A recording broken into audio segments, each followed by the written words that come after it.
few days. Um, and yeah, we'll be, and we'll load. So yeah, let's just go through that first end of month process is probably a good idea. So you'll do your last disbursement out of Hiram. Are you planning to go on the 1st of, where are we, what month? 1st of July, is that the changeover date? I think it's the first Monday of July. I don't think that's The 5th. the The 5th. 5th and the 6th of July is when Yeah. we roll over. So our first month then will be the July month end.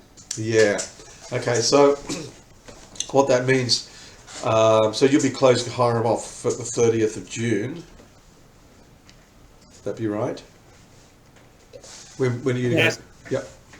Yeah, I guess correct. But what happens with those first few days? Because obviously we'll be transacting in July with Hiram until we cut over. I know. That's. We talked to James about what happens there. What happens there is, I mean, the longer that changeover period, the bigger the grey spot is. Where we don't know, we don't have any visibility, and for all those reservations that actually check in and check out during that period, they don't actually go into Opera, right? And they go into Hiram, but we don't. But Opera's not importing those ones. That's right. That's correct, isn't it, James? From your Sorry, I'm going to experience. have to mute. Yeah. Yep, Opera will come straight from the live date. So there'll be some manual adjustments coming through for the first few days, which we'll just have to identify. And then once Opera goes live, that's when we'll get everything onto Booking Trust as well. Yeah, so it really involves basically manually loading those payments and reservations into Booking Trust. Now, I think we need to address that because over 5 days you'll have hundreds of bookings, right, and payments. So if you can get us, basically what we'll do is we'll set up an import procedure into Booking Trust because we're really going from the first of the month. Right, so at the end of Hiram, basically you have your deposit ledger at the end of Hiram, and again, there may be some of those deposits used during that 5 day changeover, and then what happens is that the deposit ledger we end up getting from Opera may be short a few deposits from the end of Hiram's deposit ledger. But we need to know your end of Hiram deposit ledger because basically we go, okay, so, and again, might bring up some other points. But basically your disbursements out of Hiram plus your deposit ledger should equal what you have in the bank at the end of June. Unless you've got FF, unless you've got some other monies that you hold in the trust account. No. Yeah, so that gives us again, with my cooler, for example, I think there was, $130 variance or something, some minor variance at the end of that month. So we get those figures, and then it really is, and I think what should happen this time is that at the end of each day we get we try to load up the reports from, or the bookings from Hiram, because I think that's where we got stuck in my cooler. That didn't happen until later in the month, and it's much harder to catch up and go back and re-reconcile those days. So that's just going to be an issue that we'll address during that period, because basically once you turn off Hiram, you're on your own until Opera kicks in.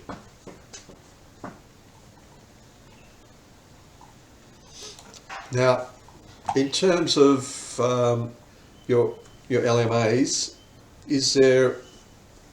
Hang on, let me just check with Kirsty. Have we got their LMAs from? Cool.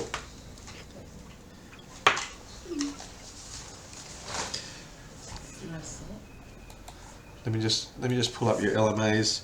I gather is there anything?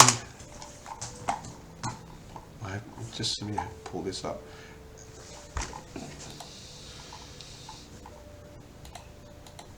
Is there any little tricks in your LMAs that I should be aware of? We've got a few different ones at Shoal Bay. Yes. We have, we've probably got about 8 different LMAs, different varying, but I don't think it's anything too dramatic about them. We'll probably just need to make sure when we do load them there, Yeah. the details right. Yeah. Let me just see. Hang on. Let's go to a quick look. How many do you have all up? Whereabouts is Shoal Bay? In the Shoal Bay Yep. Well, you asked the question. folder under all. Heritage Beach Club, non-beach club. All hotel rollout. I'm looking under documents in Shoal Bay. Stephen Dalton. Okay, those two, sorry, I and the one I created yesterday. You might have a couple breakwater ones. there. Yes, the 8 or 9. Trying to work out those few days. It's hard. It's the moment. Golden Beach, Shoal Bay is. It's there. Right. Is there? Shoal Bay. I think it is. Okay. So what we do for... Let me Right, just, we have a question in a second. yeah. So I'm just going to show you what we have here in Booking Trust is... Let me just call this one up. Just on mute, Craig. Am I? Oh, yeah. Okay, so what we'll do is set up these contracts or LMAs. Let me just...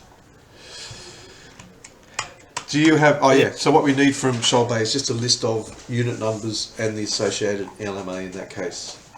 Okay. What we might do is do up a summary because some of them are a bit tricky, but I'll do up a summary and then a list of room numbers. Yeah. Yeah.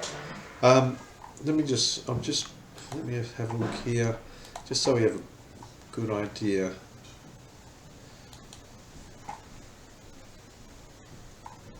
Okay.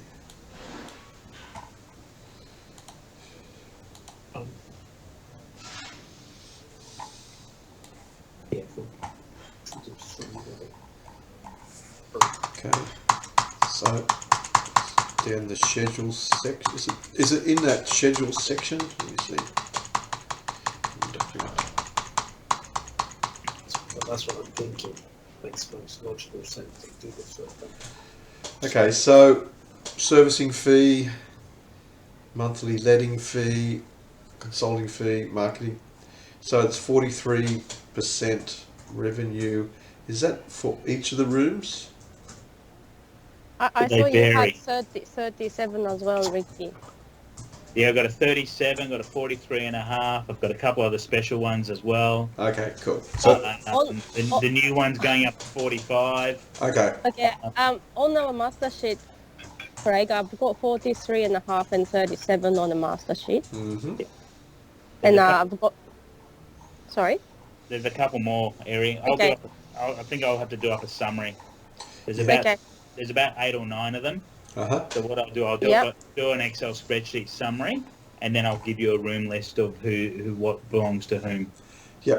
But basically, it's a set of management fees. Now, do you, on your owner's report at the end of the month, do you separate them out? Do you put it Do you put your marketing fees separate to your servicing No. fee?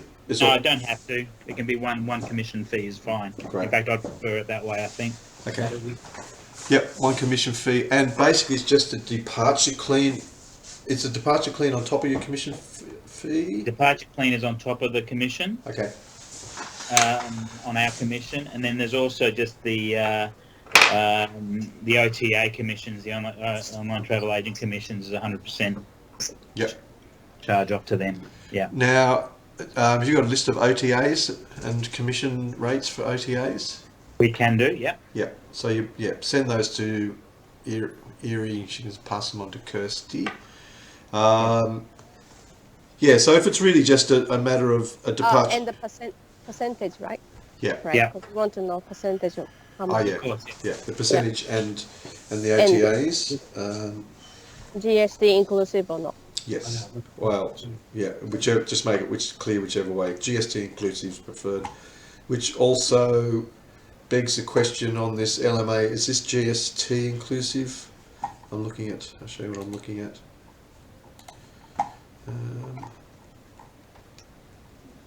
Yeah, no, that's what I'm thinking. Are these GST inclusive? Yes, they will be due. They are, aren't they? Yes, yes, they are. And including the 40? Yeah, I don't. Yep, cool. That commission franchise, yeah. Exclusive. Notification damage. Okay. Yeah, everything's exclusive except for the cleaning fees are inclusive. Okay, so this 43.5 is exclusive? Exclusive. Right. And so next question is FF&E. Do you guys charge any FF&E?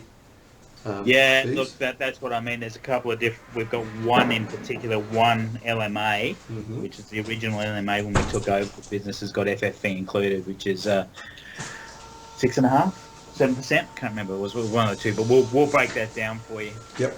Do you have a separate FF&E ledger for that apartment, or is it just a big group pool thing? Just comes under currently in Hiram. It comes under refurb. It's called. Yep.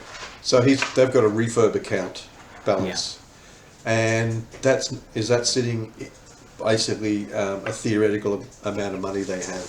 It's not sitting in the trust account, is it? I think it might be actually. Eric, do you know the answer? Or you dispersed it at the end of each month? They have to have a look at the Hiram reports. Yeah. Yeah, we'll just look at that and come back to you. Okay. Yeah, I'm not sure if it's set up the same for all the other resorts. It might be slightly different. Yeah, I have a feeling it's going into the one account. Yeah, or it might go into a separate FF. Just find out where that money is. Yep. And we will have to address FF&E accounts for these guys, and also for who did we meet with yesterday?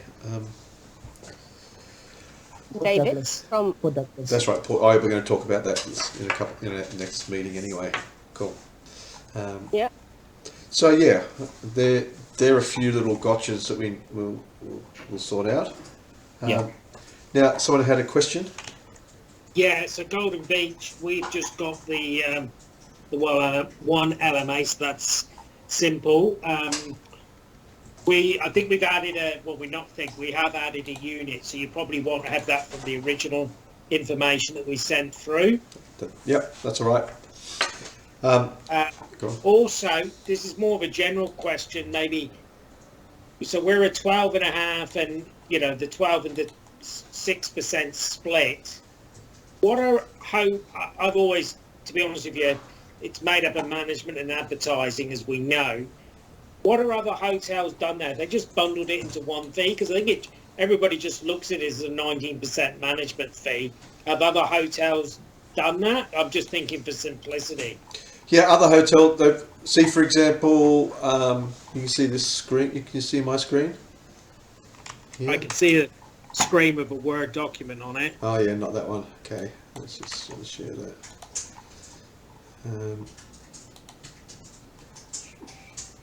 Ours goes with one figure. So general. Wyndham have two figures. Well, they actually split out the FF&E, the marketing fee, and the management fee as separate figures. There's no set etiquette. Again, it just depends on your own personal preference, really. I think we just call it the management fee. Yep. But the reality is, on statements, that we're taking 19% regardless. I think sometimes it just confuses people with the marketing, the management. Look, it's always a bit of a legacy throwback where you can only charge 16% management fees, and then they put a marketing fee on there on top, and I can you might as well just put all as one fee, especially when you're changing systems and there's new statements. It's a good time to do it. Yeah. Perfect time. Let's do that. Right. So, that being said, again, it's fairly easy. I mean, if we have a look here, this is a typical sort of setup. You can see we put all the channel fees, all the channel commissions in here. Right. So if we go in, for example, because Opera doesn't know about channel fees. So once we see a reservation here, we base the channel fee on the tariff amount. So if I was going to look here, let me find all bookings. And basically each night we import all the reservation details, all the line items down from Opera, all the payment details. So a typical booking here, if I was to search out a booking.com booking,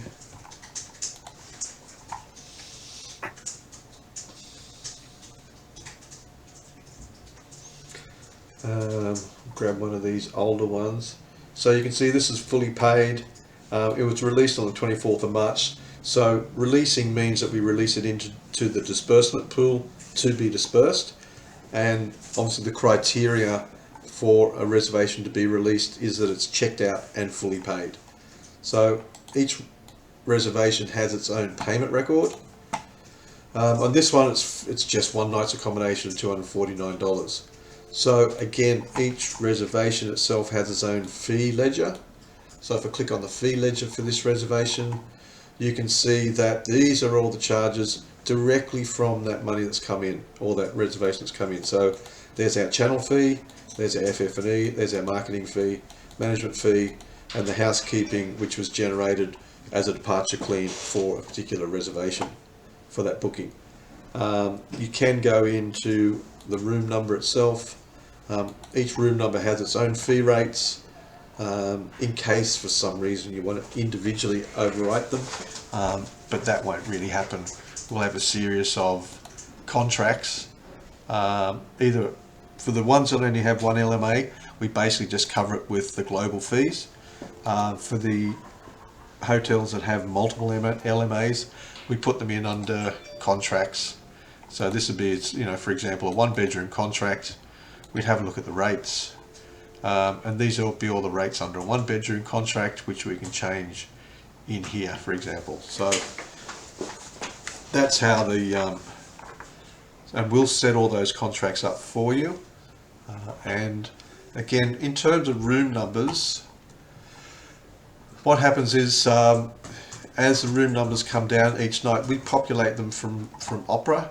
So so there's no need for us to, if you're missing a room number off the off your initial spreadsheet, don't worry about it. It will come in automatically anyway, so it's not going to be rejected as we don't know what that room is. And also it means that if rooms do come into the pool that weren't in the pool before, so long as there's a reservation against it, it will automatically be put into the pool in Booking Trust.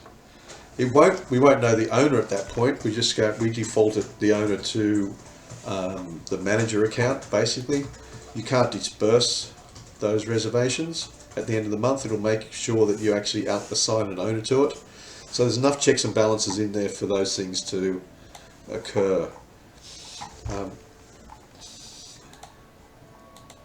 Ray, can I just ask a question? So since we sent through the unit owner list of all their contact details, we've had a few units change hands. Yep. When would be the latest date that you guys would require this updated information? Because we might have a few more change before we go live. Yeah. Well, what we'll do, basically right up to the last day, what we'll do is we'll import again, depends if they, as long as they change before the end of June, if they change before the end of this month, that's great. We'll just import the latest version. Again, the worst case scenario is we don't get the latest version in, and what happens is that we allocate the old owner to the property. What you can do at any point is if you go to active properties, and let's just say, look, it's got a whole month, no one picked it up, it's the end of the month and we realise we've got the old owner in there. What you can do is just go into the property, just go change owner, and you can go, actually this owner was supposed to be this owner, and it was supposed to be changed on the 1st of the 6th, for example, right? And it'll just transfer, okay, actually, sorry, that is the current owner. there. We do that properly. So we change the owner, for example, from this owner to that owner on the 1st of June. And what it does is it just goes through and successfully and just transfers everything across to the new property. So it's not that critical. Yep. And there's plenty of time to sort that out. Ideally, just give it, if there's a refresh list at the end, but I think probably the best idea is at the end, after we start allocating owners, you can just go, we'll give you a login, you can go and change any updated owners that you know of if you haven't sent us the latest list. Yeah. Okay, thank you. So, Yeah. yeah, the other main thing to take into consideration is your accounts receivable. Now, I don't know how big your accounts receivable is, but the smaller you make the accounts receivable, the better. And the reason for that is that your current accounts receivable in Hiram is made up of a number of reservations, you know, for each of your debtors. Now, none of those reservations get imported into Opera. We won't know who, out of that $10,000 from a particular debtor, you know, that number will be imported into Opera, but we won't know what it's made up of.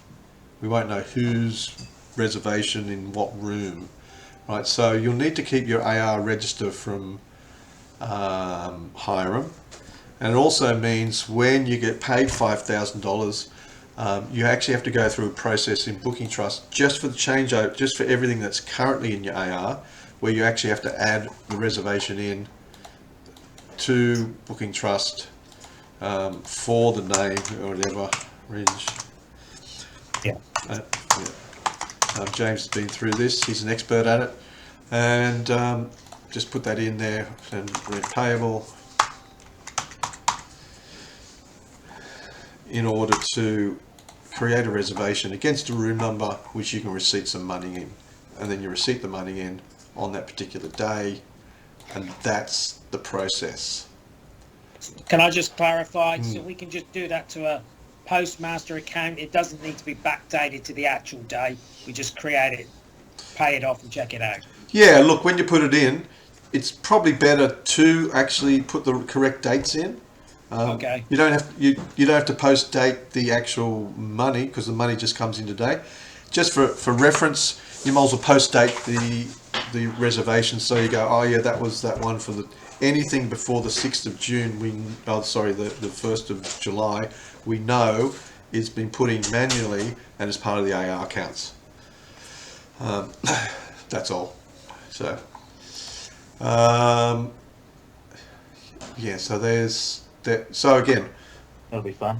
that's again, depends how big your AR accounts are. Again, I'd try to pull them in as much as possible in the next few weeks, if that's even feasible. So James, you'll be doing that for us, will you? Yeah, we both will. Yeah, that'll be fun. Yeah, because after that fact, it's not a problem, because what happens is that you can see here we have a list of pending receipts, because what will happen in Opera is instead of being paid off with cash, it'll get paid off with a transaction code called direct bill, for example. It'll be paid off with a transaction code, so we automatically put that payment into a pending state, waiting for somebody to confirm it when it comes through. So and we're going to fix this up a bit to split them more into, see, for example, hotel beds, right? When your hotel beds money comes in, Yeah. I wonder if you can search. No. Yeah, we're going to put some better searches in here so you can tell which ones are hotel beds. But basically, you'll come down and go, yep, that one. Sorry, that one gets confirmed on. That should also default to today.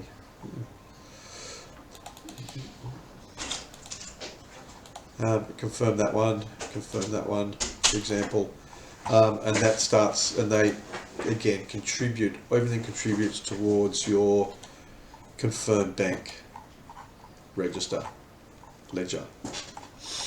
So, this is a confirmed bank ledger. We have two concepts here. One is when we get down to the bank rec. These are all the functions you need in the bank rec, which I'll cover later on. But we also have a cash book, because the details that we get down from Opera today are basically yesterday's details. So we'll get them down during the night, after the night run. So they'll be showing there in the cash book. And your job really is just to go in there and start confirming them in the bank rec as part of the bank rec. But we will cover that more in the reconciliation part.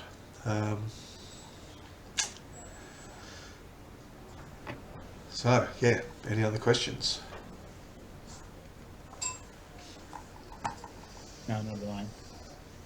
Try that again with the sound on. No, not at the moment. Okay. Yeah. I thought saw Nigel move his mouth. I just didn't.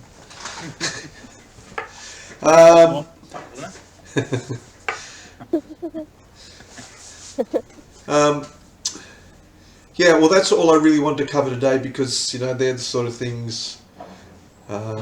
Again, one of your hotel, for example, rather than charging departure cleans and just do mid-stay cleans. That's the other question.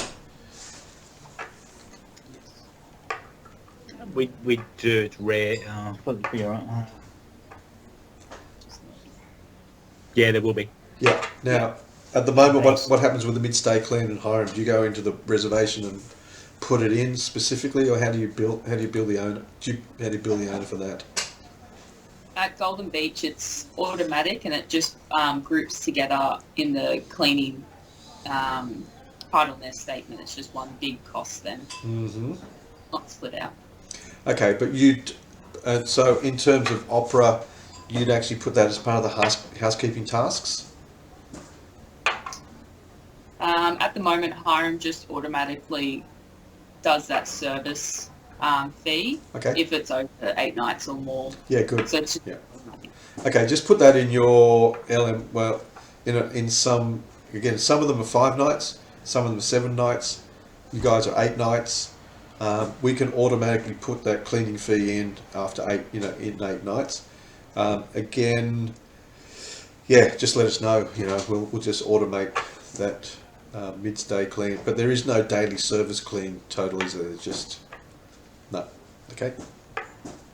So I have some questions, or one sort of general question.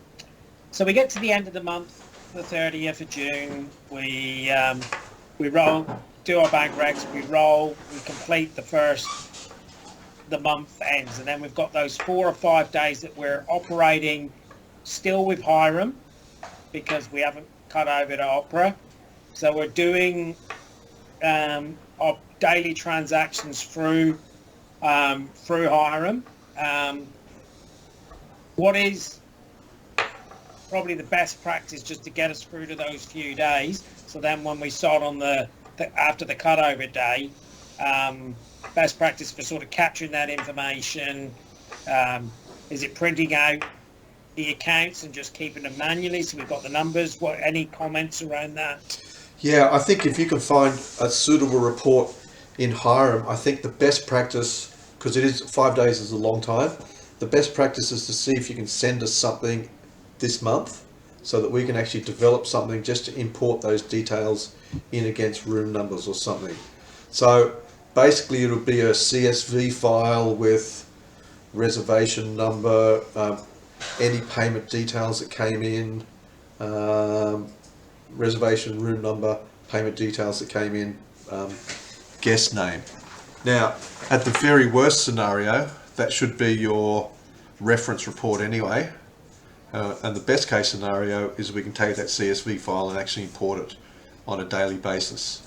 That then you can basically start reconciling in Booking Trust from the first using these interim reports.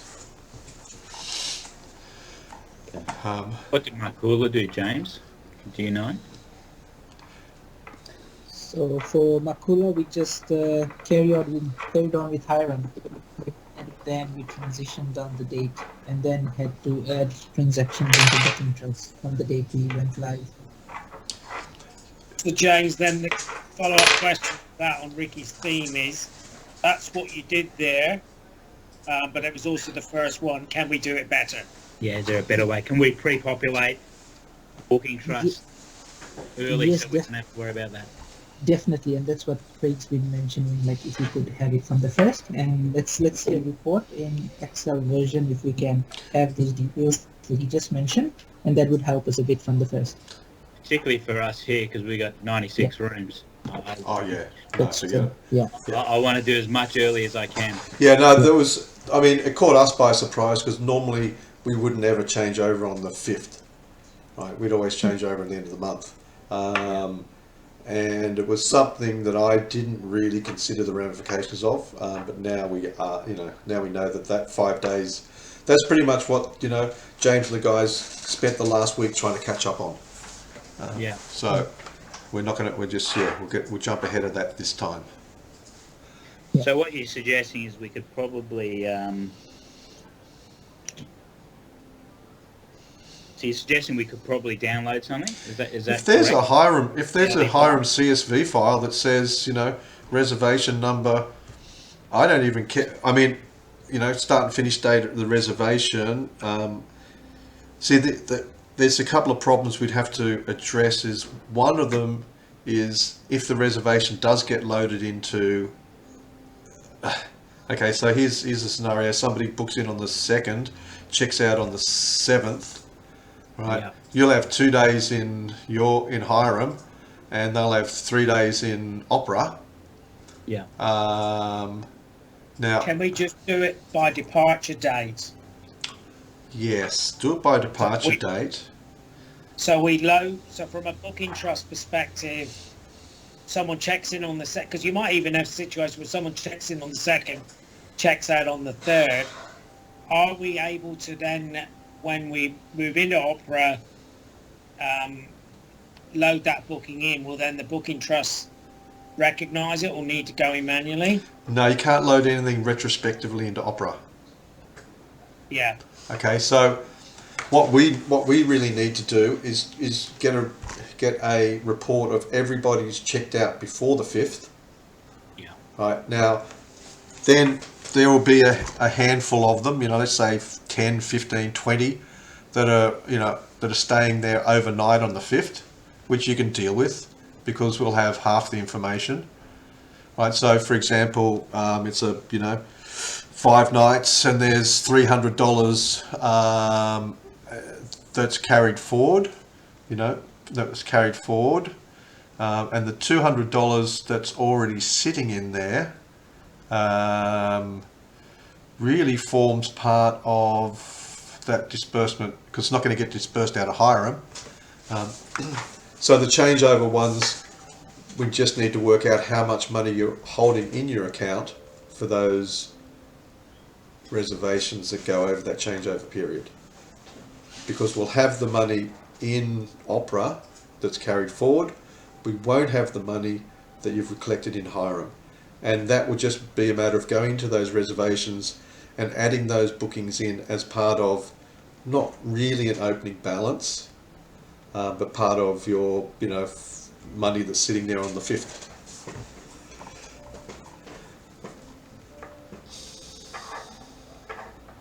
But again, we'll help you through that. Yeah, okay. And we'll identify that. And generally what happens is we'll just put in a suspense entry adjustment to start with. We've got a few weeks to go back and address all those. We're not going to hold up and wait until that's all been addressed. So, it'll become clearer once we start, reconciling and moving on from those points. So, I mean, it's never pretty changing over trust accounting systems. But we end up we've always got a few weeks up our sleeve to get it all back on track before we disperse.